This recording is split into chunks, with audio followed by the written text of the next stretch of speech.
Hello, dear ones. Father Peter John coming to you from All Saints Orthodox Church in Bloomington, Indiana. Christ is in our midst. Today we're talking about step 20 on the ladder of divine ascent by St. John Climacus. The title of the chapter is on bodily vigil and how to use it to attain spiritual vigil and how to practice it. I'm going to read one of his steps and talk about it in a minute. He says, "Now let's see how we stand before God our King when we stand at our prayers in the evening or during the day and the night." He says, "For some at their evening all-night vigil lift up their hands in prayer, being immaterial and stripped of all care." So let me just pause there for a moment.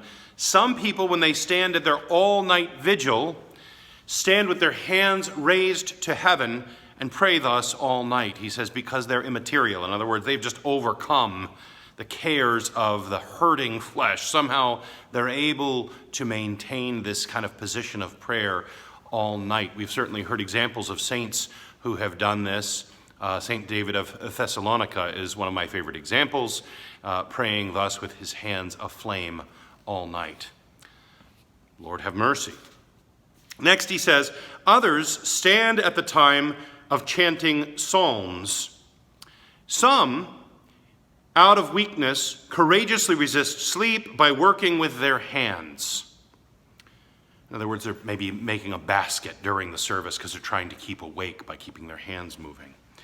Others immerse themselves in the thought of death, hoping thus to obtain contrition. They're thinking about death during the service because they're trying to come to God with a contrite heart, a heart of repentance, a heart that is truly seeking God's mercy and grace and love and forgiveness. He says, all of these, the first and the last, persevere in all-night vigil for the love of God. So the one who stands with his hands raised all night and the one who is contemplating death during the service to try to keep his mind in the game, so to speak. Both of these, he says, they do this for the love of God. He said the second one, who stands during the reading of the Psalms, he does what befits a monk.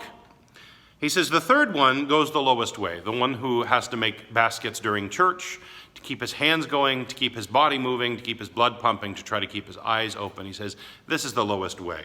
However, he says, God accepts and values the offerings of each according to their intention and power. Now, what does this mean for us in the parish and in our home? Well, in the parish, you'll notice, or maybe you don't know, but you will now, that traditionally Orthodox churches do not have chairs. There are no chairs or pews traditionally in Orthodox churches. In our parish, we do. We have some chairs. We don't have pews. We have chairs. Well, and there are pews in the back, but they're transplants. But anyway, we have chairs and we have pews. People can sit during certain times of the service. Most churches in America, most Orthodox churches in America, have some form of seating like that.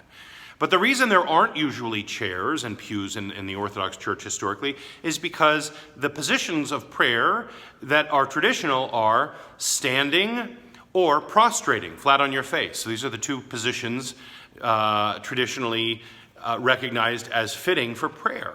So sitting during the liturgy, for example, is not a traditional thing. We do it out of our weakness sometimes, but it's not tradition.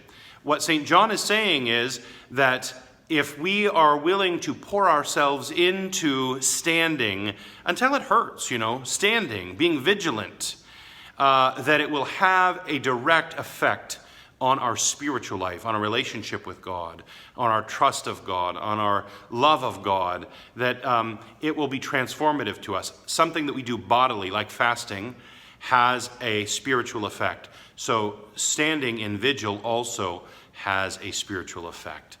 And it's a positive one. It hurts sometimes, but it's positive. Christ is in our midst. He is and ever shall be.